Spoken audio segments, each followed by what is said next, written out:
Olá pessoal, tudo bem com vocês? Minhas saudações e cumprimentos a todos e a todas que estão acompanhando aqui o canal.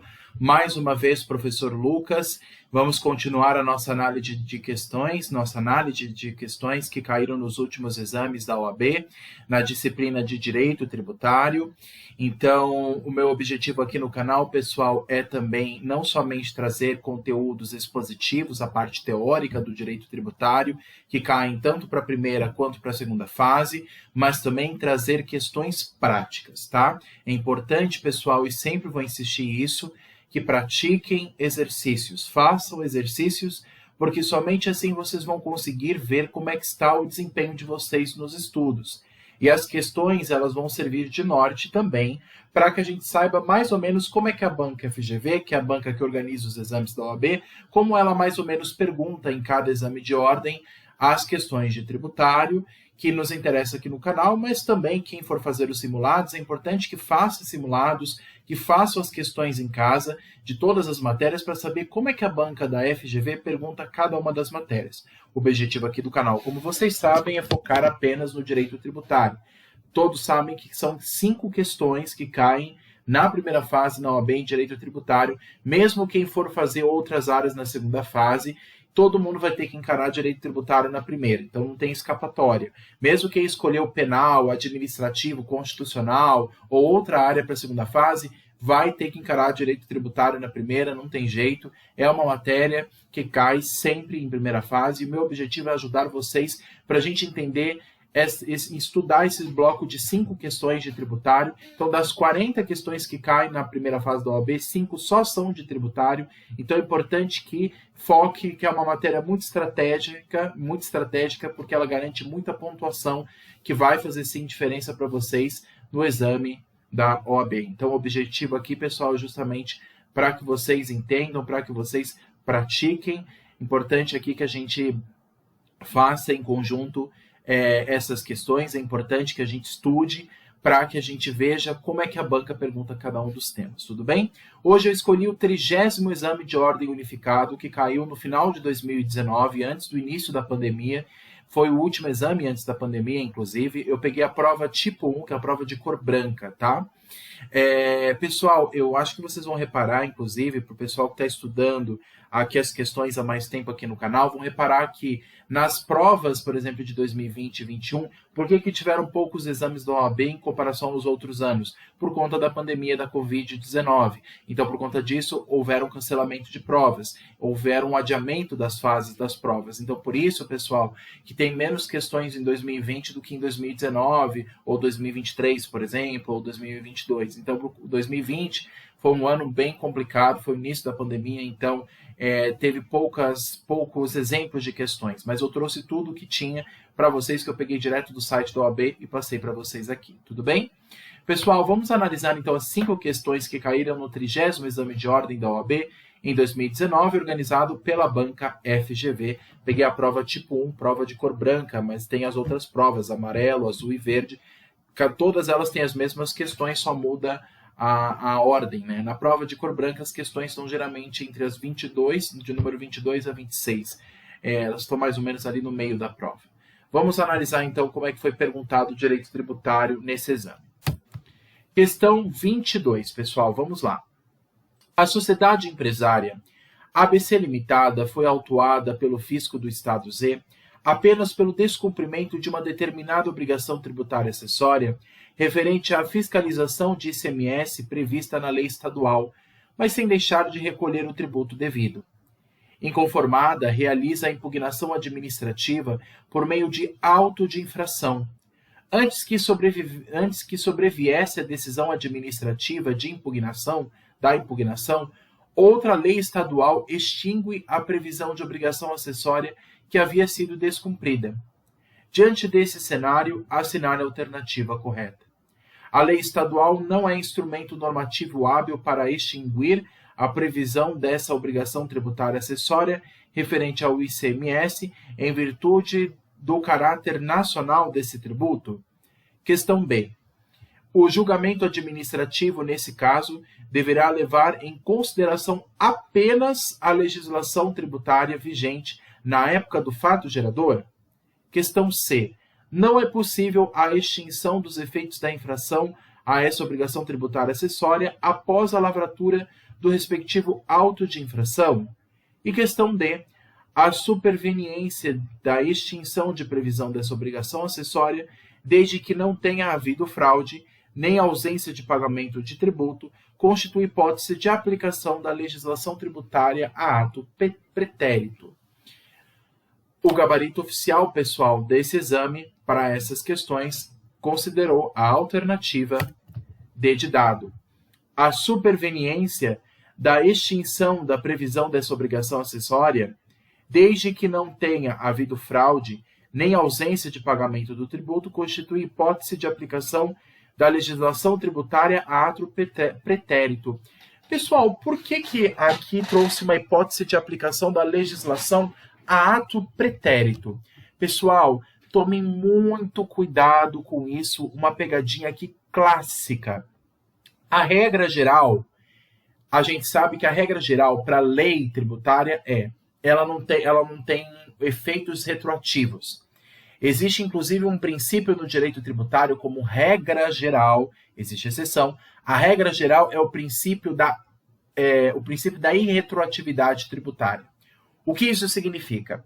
Se há uma lei que estabelece uma regra tributária e depois essa lei é substituída por uma lei posterior, uma lei nova, então a lei A estabelecia uma regra de ICMS, por exemplo. Depois de um tempo veio uma lei B que revoga a lei A. Ok, essa lei B, em regra, pode retroagir a fatos anteriores à sua promulgação, à sua vigência? Em regra geral, não. Pelo princípio da irretroatividade tributária. As leis tributárias que surgirem posteriormente à prática de um fato gerador, de um lançamento, essa lei só vai ter efeito ex nunc, ou seja, para frente, e não ex tunc, ou seja, retroagir. Em regra geral, observem, regra geral, na maior parte dos casos, a legislação tributária só tem efeito para frente e não para trás. Ah, mas por que então que a questão D está certa? Porque aqui envolve uma exceção que caiu nessa questão. A exceção para não se aplicar o princípio da irretroatividade tributária, ou seja, a exceção para que a lei tributária não retroaja é em caso de infração tributária. Em caso de infração tributária, por exemplo, em âmbito administrativo, a pessoa não cumpriu uma obrigação, está sendo penalizada por isso, no caso aqui na questão uma obrigação acessória, e ela provavelmente está pagando uma multa por isso. Se houver uma lei posterior que for mais benéfica ao contribuinte, essa lei posterior pode revogar a anterior e aplicar-se ao fato anterior da sua vigência, ou seja, o que aconteceu aqui? A empresa ela não cumpriu uma obrigação tributária acessória. O que aconteceu? O fisco estadual do estado Z autuou essa empresa na esfera administrativa. E essa empresa, claro, se defendeu na esfera administrativa e propôs uma impugnação. Tudo bem. Mas o que aconteceu? Essa lei anterior, que previa essa punição, em virtude do não cumprimento de uma obrigação acessória sobre ICMS, ela foi substituída por uma outra lei, é o que diz aqui no finalzinho da questão. Outra lei estadual extingue a previsão da obrigação acessória que havia sido descumprida. Ok, surgiu uma lei posterior que revoga a lei anterior. Essa lei posterior, que é mais benéfica, portanto, para o contribuinte, ou isentando de alguma penalidade, ela pode retroagir, mesmo que o fato da infração tenha sido anterior à vigência dessa nova lei? Nesse caso, sim. E é a exceção que caiu aqui na questão, pessoal. Olha a pegadinha. Por isso que a questão D está certa. O que ela diz? A superveniência, ou seja, o surgimento da extinção da previsão dessa obrigação acessória, desde que também, existe também outro requisito, desde que o contribuinte não tenha agido com fraude, e não é o caso aqui, nem a ausência do pagamento de tributo, ele pagou o tributo. Ele só não cumpriu a obrigação acessória, que por sua vez pode gerar multa, que é uma obrigação pecuniária. Mas o pagamento em si do tributo, a obrigação principal, ele quitou. E isso a questão já disse. Como ele cumpriu a obrigação principal e não agiu com fraude, na época em questão, constitui hipótese de aplicação da legislação tributária a ato pretérito. Porque a legislação posterior, nesse caso, vai ser mais benéfica ao contribuinte do que a lei, então, vigente. Então, pessoal, é como se fosse mais ou menos aquele princípio do direito penal que a gente fala in dubio pro réu, na dúvida a favor do réu, em caso de dúvida, favoreça o réu. Ou seja, é mais ou menos isso. Você tem aspas, o réu, o infrator no âmbito tributário. Ele não cumpriu uma obrigação acessória, mas ele não agiu com fraude, ele se defendeu na esfera administrativa e pagou o tributo. Só que ele está sendo punido, porque o não cumprimento de uma obrigação acessória, mesmo que ele tenha pagado o tributo, vai gerar problema para ele, e é o que está acontecendo aqui. Aí o que ele fez? Eu propus uma impugnação administrativa, agi de boa fé.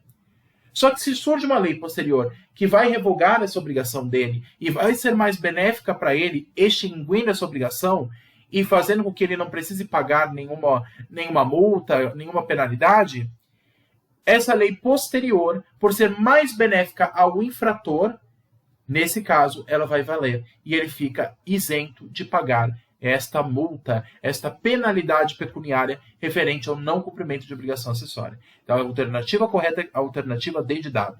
Então, pessoal, tomem muito cuidado. É claro que a regra geral é a irretroatividade. Lei tributária, em regra, não retroage. É só daqui para frente. Surgiu uma lei posterior, ela só vai ter efeitos daqui para frente. Agora, em âmbito de infração, se houver casos de infração administrativa, se houver alguma infração que o contribuinte está respondendo, nesse caso, se houver uma lei posterior, aí ela retroage para beneficiar o contribuinte devedor, o contribuinte infrator. Essa é uma única exceção que o direito tributário prevê, a regra da irretroatividade. Qual que, então, é a única exceção para o princípio da irretroatividade tributária? Em caso de infração. E se surgir uma lei posterior mais benéfica, essa lei posterior vai retroagir e vai beneficiar o contribuinte. E por isso que a questão D é a correta, trazendo aqui uma exceção já prevista pelo Código Tributário Nacional. Tudo bem, pessoal? Questão D de dado, segundo o gabarito oficial do 30º exame de ordem para a questão 22. Questão 23. Vamos lá. Otávio, domiciliado no estado X, possui ações representativas do capital social da Sociedade Beta S.A., Beta Sociedade Anônima, com sede do estado Y, e decide doar parte de sua participação acionária a Mário, seu filho, então domiciliado no estado Z. Com dúvidas quanto ao estado para o qual deverá ser recolhido o ITCMD, é que ele colocou aqui errado. Não é ITCD, é ITCMD, que é o Imposto sobre a Transmissão Causa-Morte Z doação. Incidente nessa operação, Mário consulta seu escritório, destacando que o Estado Z estabelece alíquotas inferiores às práticas dos demais estados. Com base nisso, assinar a alternativa correta. Então, para qual estado que eu tenho que pagar o ITCMD? Para o estado X, onde está domiciliado o Otávio, para o estado Y, onde está a sede da empresa, ou para o estado Z, onde o Mário, que é o seu filho, que é o beneficiado, onde ele está domiciliado. Qual desses três estados? O X, o Y ou o Z, em que vai incidir o ITCMD? A questão A diz que o ente competente para exigir o ITCMD, que está escrito aqui errado, é ITCMD, na operação e análise é o estado X, onde tem domicílio doador. O ITCMD, questão B, deverá ser recolhido no estado Y, uma vez que o bem a ser doado consiste em participação acionária relativa à sociedade ali estabelecida e o imposto compete ao estado da situação do bem? Questão C de casa. O ITCMD deverá ser recolhido pelo estado Z, uma vez que o contribuinte do imposto é o donatário. Questão D. O doador ou o donatário poderão recolher o imposto ao estado X ou ao estado Z, pois o contribuinte do imposto é qualquer das partes da operação tributária. Qual das alternativas é a correta? O ITCMD, que é o imposto de competência dos estados, houve um fato gerador, que é a doação de um bem para uma outra pessoa, no caso do Otávio, para o seu parte da sua participação ao seu filho, né, que é o Mário. Então, o Otávio passou para o Mário uma parte das ações para ele. Houve uma doação. Mas para qual estado eu vou recolher, que eu vou apresentar as obrigações de pagar, que é a obrigação principal, e acessórias, as obrigações documentais, a qual desses estados? O estado X, o Y ou o Z? Ou ao estado X ou Z? Qual das alternativas é a correta? Segundo o gabarito oficial, a questão correta é a questão A.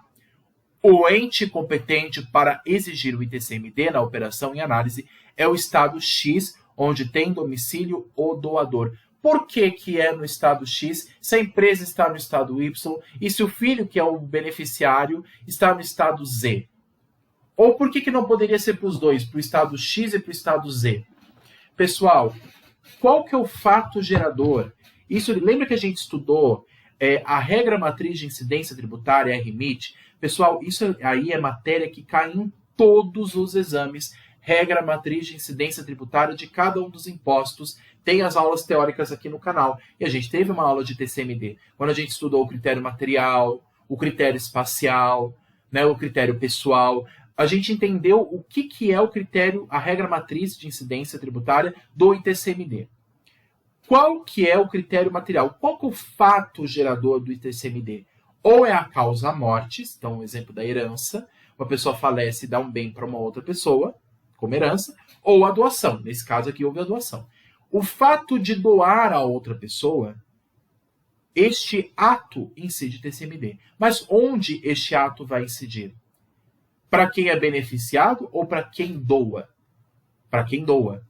Quem doa, quem oferece, quem dá e faz a escrituração para fazer essa doação de bem de uma pessoa para outra, para passar esta posse do bem de um para o outro, sem haver alienação desse bem, ele passa de um para o outro, ele doa. Nesse caso, ele vai ter como consideração, como fato gerador, a doação no local onde foi realizado, pela pessoa que realizou, no caso, o Otávio. Então aqui você tem também o critério espacial, é o estado onde o doador se encontra. E ele está domiciliado no estado X. O bem é dele, ele vai doar para uma outra pessoa. Então, como ele doa esta propriedade que ele tinha para outra pessoa, o critério aqui levado em consideração é a origem da doação, não o destino, nem mesmo a sede da empresa. Então, nesse caso, é aonde começou, aonde o fato gerador teve início, onde se startou, onde foi percebido a ocorrência dessa hipótese de incidência para se aplicar o ITCMD. Então, a questão correta, na verdade, é a questão A. O ente competente para tributar o ITCMD na operação em análise é o estado X, onde tem domicílio o doador. Então, a regra é o domicílio do doador. Não pode haver competência compartilhada entre os entes, pessoal. Não poderia haver um compartilhamento entre o estado X e Z. Porque, pessoal, aqui é uma competência exclusiva. Cada estado tem o seu ITCMD. Cada estado tem a sua regra de impostos. Então, eu não posso invadir a competência do outro estado. E o estado aqui competente é o estado do domicílio do doador, que no caso é o estado X, com base no CTM, inclusive. Então, o critério material que nós temos aqui, o critério também espacial, é o local onde ocorreu o fato gerador, que é o local onde está domiciliado o doador, aonde se iniciou esse procedimento de doação, essa transferência de posse, de maneira não onerosa, que é uma doação, não é uma compra e venda. Ele está doando, então a origem se dá por aquele que doa. Então, esse início se dá, então, no domicílio do doador. O ente competente a tributar o ITCMD é o estado X. Gabarito A da questão 23. Tudo bem? Próxima questão. Questão 24. Projeto de resolução do Senado Federal pretende fixar nacionalmente as alíquotas mínimas de mínimas de PVA, Imposto sobre a Propriedade de Veículos Automotores, tributo de competência estadual. Um senador, membro da CCJ, Comissão de Constituição, Justiça e Cidadania do Senado Federal, que terá de elaborar parecer sobre o tema, consulta você sobre sua opinião jurídica acerca desse projeto de resolução. Então, eles querem fazer e estabelecer uma alíquota mínima de PVA para que cada estado possa observar. Diante desse cenário, assinale a alternativa correta. O Senado por ser órgão do poder legislativo da União, não possui competência constitucional para, por resolução, dispor sobre o tema, por se tratar de ingerência indevida da União na autonomia dos Estados? Questão B. É lícito ao Senado instituir a referida resolução, pois existe autorização expressa da Constituição para tal fixação da resolução do Senado. Lembre, pessoal, que o Senado é a casa da representação dos entes federados. A Câmara dos Deputados, se vocês lembram aí das aulas de direito constitucional, nós temos duas casas no Congresso. O Congresso tem a Câmara dos Deputados, que é a casa do povo, representa toda a população brasileira, e o Senado, que representa os entes federativos, que no caso são os estados. Então, o Senado tem sim competência para tratar sobre assuntos de impostos estaduais, pelo menos para tratar de assuntos mínimos. Quem vai tratar de maneira mais específica de cada IPVA é cada estado da federação, mas as regras gerais podem ser estabelecidas sim pelo Senado. Questão C diz o seguinte: a fixação de alíquota mínima de tributo por mera resolução do Senado viola o princípio da legalidade tributária. A fixação de alíquota mínima de tributo por mera resolução do Senado viola o princípio da legalidade tributária. Então, a resolução do Senado viola a legalidade tributária? Resolução do Senado poderia tratar do tema, desde que ratificado por ao menos 2/3 dos membros do Conselho Nacional de Política Fazendária, o CONFAS. A questão e a alternativa correta, segundo o gabarito oficial dessas quatro, é a alternativa B de bola. É lícito ao Senado instituir a referida resolução, pois existe autorização expressa da Constituição para tal fixação por resolução do Senado. Pera lá, mas não é por lei que se estabelece a alíquota? Sim, mas o mínimo, o básico, as regras gerais podem ser estabelecidas pela resolução do Senado. E por que do Senado? Como eu expliquei, o Senado Federal é a casa legislativa, é uma das casas do Congresso, que é a casa competente para a representação dos entes federados, dos estados e do Distrito Federal. Por isso que o Senado é a casa dos entes da federação. E cabe ao Senado estabelecer regras mínimas sobre impostos mesmo estaduais e até mesmo municipais. Por exemplo, é o Senado que estabeleceu, a lei federal, por exemplo, que estabeleceu a alíquota mínima de 2% de imposto sobre serviços, o ISS, que é o imposto municipal. Então, você vê que, claro, cada ente federado tem a sua competência, mas a regra mínima pode ser estabelecida e será estabelecida pelo Senado, ou até mesmo o teto, em alguns casos. Então, o Senado Federal tem competência, segundo a Constituição, para intervir em assuntos dos outros entes federados? Tem, para estabelecer regras mínimas, regras básicas, como o limite, como, no caso, o teto ou o piso mínimo. Então, o Senado pode intervir para estabelecer regras gerais. E é o que ele está perguntando aqui. Ele está estabelecendo, por meio de uma resolução, alíquotas mínimas de IPVA. Ele pode estabelecer isso? Sim. E cabe a cada estado estabelecer se vai obedecer essa alíquota mínima ou se terá alíquotas maiores. Mas o piso mínimo tem que ser esse estabelecido pela resolução. Então, o Senado, segundo a Constituição, pessoal, tem competência, sim, inclusive em matéria tributária, de estabelecer regras mínimas para os estados e municípios, já que o Senado Federal é a casa da federação, é a casa que representa os entes federados, os estados, o Distrito Federal e, por sua vez, cada um desses estados, os seus respectivos municípios. Então, a questão correta é a questão B. É lícito ao Senado Federal instituir a referida resolução, pois existe autorização expressa da Constituição para tal fixação por resolução do Senado. Então, a própria Constituição já estabelece isso. O Senado pode tratar de absolutamente tudo de IPVA? Não. E ele não está perguntando sobre isso na questão. Ele não está falando que o Senado vai estabelecer a regra matriz de incidência do IPVA, que vai estabelecer todos os critérios para todos os estados da federação, para o estado de São Paulo, para o estado de Minas, para o estado do Rio de Janeiro. O objetivo não é esse. O objetivo não é estabelecer as regras para os estados, estado do Espírito Santo, estado da Bahia, estado do Mato Grosso e assim por diante. O Senado não vai estabelecer as regras mínimas, as regras detalhadas de cada IPVA. Cada estado vai fazer isso. mas as regras mínimas e básicas ele vai. Então, o geral é estabelecido pelo Senado. Aí cada estado trata o seu. Então, a alíquota mínima, quem estabelece é o Senado por meio de sua resolução, e isso é uma previsão prevista na Constituição. A alternativa correta é a questão B de bola. É lícito ao Senado instituir a referida resolução, pois existe autorização expressa da Constituição para tal fixação por resolução do Senado. Questão de número 25. Vamos lá. Próxima questão aqui do nosso bloco de tributário.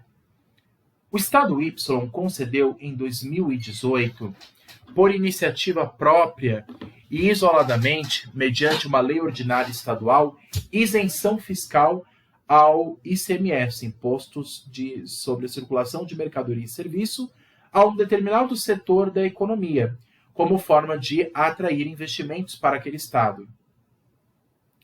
Diante desse cenário, assinar a alternativa correta. Então, você vê que o Estado, por meio de uma lei ordinária, estabeleceu uma isenção de ICMS a um determinado setor econômico para estimular esse setor econômico, para atrair investimentos. Será que o Estado Y poderia ter feito isso? Aí ele pergunta sobre isso com base nas 4 alternativas. Qual que é a correta? Questão A. É suficiente lei ordinária estadual para a concessão de tal isenção de ICMS por se tratar de tributo de competência estadual? Questão B. Ainda que se trate de tributo de competência estadual, somente por lei estadual complementar seria possível a concessão de tal isenção de ICMS? Será que precisa de lei complementar para isentar a cobrança de ICMS? A cobrança, no caso principal, né, que é de pagar o tributo? Questão C. A lei ordinária estadual pode conceder tal isenção de ICMS desde que condicionada a uma contrapartida do contribuinte beneficiado? Existe contrapartida em imposto? Tá estranha essa questão C, né? Exigência de contrapartida. Que eu saiba, contrapartida, por exemplo, existe no caso das taxas. Você paga uma taxa e você tem a contrapartida, que é o serviço público que o Estado te presta. Mas não tem esse serviço público por você pagar ou não o ICMS. Então, a questão C está bem estranha. Questão D. Apesar de se tratar de tributo de competência estadual, a concessão de tal isenção de ICMS pelo Estado deve ser precedida de deliberação dos Estados e do Distrito Federal por meio do CONFAS, do Conselho Nacional de Política Fazendária. A questão correta, nas 4 alternativas que a gente leu, segundo o gabarito oficial do 30º exame, é a alternativa D. Apesar de se tratar de tributo de competência estadual, que é no caso do ICMS, a concessão de tal isenção de ICMS pelo Estado deve ser precedida de deliberação dos Estados e do Distrito Federal pelo meio do CONFAS. O CONFAS, pessoal, é o Conselho Nacional de Política Fazendária, que é composto por todos os entes da Federação, dos Estados e do Distrito Federal, que estabelece, pessoal, regras mínimas sobre o ICMS. Claro que cada Estado tem sua competência de ICMS, mas para a concessão de uma isenção de ICMS, ele deve ser antes ser submetido, e isso o Código Tributário fala sobre isso, ele deve ser submetido antes ao CONFAS. E somente com a aprovação do CONFAS é que pode ser concedido a isenção em matéria de ICMS, por se tratar de um imposto, inclusive, que disciplina regras, que disciplina a cadeia produtiva, que disciplina as atividades econômicas, né? E por ser um tributo de grande impacto nos orçamentos dos estados. Então, pessoal, o ICMS, pela sua natureza, por ser um imposto, assim, por exemplo, como o IPI, que é federal, o ICMS é um imposto que está na cadeia econômica, na cadeia de fabricação, de produção. Então, ele também é um agente regulador, ele também é um agente propulsor da economia. Quem vai disciplinar as regras gerais sobre o ICMS, em virtude da sua importância, de sua atuação no setor econômico, é o Conselho Nacional de Política Fazendária. E mesmo que cada estado tenha sua competência para tratar de ICMS dentro do seu estado, para você conceder isenção, que é uma das hipóteses, como a gente viu, de afastar a obrigação tributária principal, do contribuinte não precisar pagar o tributo, nesse caso, tem que haver uma deliberação do CONFAS. Até porque, pessoal, até para evitar uma coisa que a gente chamava antigamente de guerra fiscal. Por exemplo, existem alguns estados que, por terem mais condições econômicas do que outros, acontecia de fazer um benefício que as empresas iam para esse estado e o outro ficava prejudicado. Então, por exemplo, o estado de São Paulo concede ICMS para empresas do setor de calçados. Só que as empresas de calçado, vamos imaginar, elas estão em maior parte no Rio de Janeiro, no estado vizinho. As empresas de calçado vão pensar assim, poxa, pera lá, se no estado de São Paulo já está concedendo isenção e aqui no Rio nós não temos, eu vou me mudar para São Paulo. Então fica uma concorrência desleal. O estado de São Paulo, que já tem muito recurso, já tem muito dinheiro no caixa, ele vai aproveitar essa situação e vai isentar ICMS, e aí as empresas de calçados vão todas lá, nesse exemplo que eu dei, e o Rio de Janeiro, por exemplo, que é um outro estado, fica prejudicado. Para não haver essa concorrência desleal, para não haver essa desproporção de ICMS muito grande de um estado para outro, para não haver, porque se não houvesse essa política fazendária, pessoal, cada estado poderia, de maneira arbitrária, estabelecer isenção para diversos setores econômicos, e aí o sistema tributário brasileiro ia ficar numa confusão e numa competitividade muito grande, e teria o que a gente chama de guerra fiscal. Então, para haver o mínimo de equilíbrio fiscal, o mínimo de competitividade entre os estados e também entre os municípios, o CONFAS ele estabelece regras mínimas. E no caso de ICMS, ele mesmo estado tendo competência de tratar sobre a matéria, ele antes precisa de uma autorização deliberada do CONFAS, que é composto por todos os estados da União e o Distrito Federal. Então, a questão correta aqui, pessoal, é a questão de dado. Apesar de se tratar de tributo de competência estadual, e claro, a isenção é concedida por lei, por isso que o início da questão A até começou correta, mas ela terminou errado, porque ela disse que bastava a lei ordinária estadual, não basta apenas. Sim, é por lei estadual que se estabelece isenção de ICMS, mas antes de estabelecer uma lei, tem que haver aprovação do CONFAS. Então, isso fez com que a questão A errasse, e isso porque a questão A ela está incompleta, a questão D está mais completa. Então, apesar de se tratar de um tributo de competência estadual, e por meio de lei ele pode conceder isenção de ICMS, a concessão de tal isenção pelo Estado deve ser precedida, ou seja, antecipada, autorizada por deliberação do CONFAS, o Conselho Nacional de Política Fazendária. Tudo bem? É uma alternativa que é inclusive uma exceção estabelecida pelo Código Tributário Nacional na matéria de ICMS. Tudo bem? A alternativa D de dado é a alternativa correta para a questão 25. Questão 26, última questão aqui do bloco de tributário, do 30º exame, diz o seguinte. No final do ano de 2018, o município X foi gravemente afetado por fortes chuvas que causam graves estragos na localidade.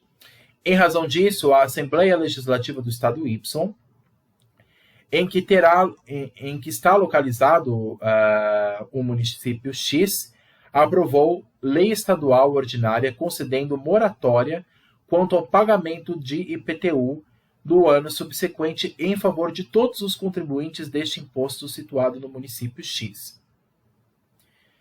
Então, pessoal, houve uma situação de calamidade, então houve uma chuva que causou grandes estragos no município, né? Em razão disso, o estado Y, onde está localizado esse município X, ele viu assim, olha, como a situação está complicada, a gente, por meio de uma lei, vai estabelecer moratória para que os contribuintes não paguem IPTU e fiquem beneficiados por isso, em favor de todos os contribuintes desse imposto situado no município X. É o que ele diz. Então, concedeu uma moratória para beneficiar os contribuintes que foram prejudicados. Diante desse cenário, eu assinalo a alternativa correta. A lei ordinária não é espécie normativa adequada para a concessão de moratória? A lei estadual pode conceder moratória de IPTU em situação de calamidade pública ou guerra externa ou sua iminência? Será que é isso? Questão C. Lei estadual não pode, em nenhuma hipótese, conceder moratória de IPTU. Questão D. A referida moratória somente poderia ser concedida mediante despacho de autoridade administrativa em caráter individual? Espera lá, moratória é concedido por autoridade administrativa? Por meio de ato administrativo? Totalmente errado, questão D. Então, a questão correta, segundo o gabarito oficial, é a questão C de casa. a lei estadual não pode, em nenhuma hipótese, conceder moratória de IPTU. Pessoal, assim como a anistia, assim como a concessão de isenção, a moratória, que é um benefício que se dá ao contribuinte em virtude dessa situação de gravidade, somente pode ser concedido pelo ente competente de IPTU. Qual o ente competente para IPTU? O município X. Somente o município X poderia conceder moratória de IPTU, afastar a incidência de IPTU em virtude dessa calamidade pública. A calamidade pública não autoriza que o Estado invada a competência do município em matéria de IPTU. Não existe essa previsão prevista no CTN, nem na Constituição, nem nas leis ordinárias. Então, o IPTU ele é de competência exclusiva dos municípios e, por sua vez, também do Distrito Federal. Mas o Estado não pode intervir em matéria de IPTU. Da mesma forma, não poderia também o município X conceder moratória de IPVA, que IPVA é um imposto do Estado. Então, cada ente federado, como regra, tem a sua própria competência. O Estado não intervém na competência dos municípios e os municípios não podem intervir na competência dos estados. A União também não pode fazer isso, não poderia também fazer isso. O máximo que a União pode fazer, como a gente viu numa questão, é estabelecer regras gerais. Mas quem concede moratória, benefícios, anistia, isenção, isso só compete ao ente daquele tributo. Só compete ao ente competente. Então não pode, em matéria de IPTU, mesmo em uma situação grave, o Estado intervir na competência do município. Então essa lei ela é inconstitucional e ela é inválida. A lei estadual não pode, em nenhuma hipótese, ou seja, nem mesmo em calamidade pública, conceder moratória de IPTU. Quem poderia conceder apenas é o município. A moratória seria concedida por lei, é verdade, por lei ordinária, mas apenas pelo ente competente, no caso, por lei municipal, pelo município e não pelo Estado. Então, houve uma invasão de competências, o que gera essa lei, o que faz com que essa lei seja inconstitucional, portanto, não gera efeitos. Tudo bem? E, pessoal, então, por isso que a questão A, por exemplo, está errada. Ele diz assim, a lei ordinária não é espécie normativa adequada para a concessão de moratória, pelo contrário, a moratória é concedida por lei, e por lei ordinária, tá certo. Só que quem concede não é o Estado, é o ente competente de IPTU, no caso o município, tudo bem? Mesmo em caso de calamidade, ou de caso de guerra externa, ou qualquer outra hipótese. Isso aqui está totalmente errado, já mistura inclusive imposto extraordinário de guerra, então está totalmente errado. Aqui a questão correta é a questão C de casa. Lei estadual não pode, em nenhuma hipótese, conceder moratória de IPTU, nem mesmo em caso de fortes chuvas, de calamidade pública ou guerra externa. Nesse caso, a questão correta é a questão C de casa. Tudo bem? Pessoal, essas foram as 5 questões do exame, do 30º Exame Unificado da OAB. Muito obrigado pela atenção de todos. Se ficaram dúvidas, deixem aqui nos comentários. Peço que curtam o vídeo, compartilhem com colegas, se inscrevam no canal, ativem o sininho. Me ajudem a fazer com que esse canal cresça ao maior número possível de pessoas, para que o conhecimento tributário alcance também a todas as pessoas, a todos os estudantes, tá bom? Pessoal, eu vou tirar aqui da tela só um instante aqui os slides. Quem quiser esses slides aqui com as questões que eu elaborei no PowerPoint, é só me passar aqui também nos comentários que eu compartilho com vocês por e-mail. Tudo bem? Um abraço a todos, então, pela atenção e até a próxima. Bons estudos! Tchau, tchau!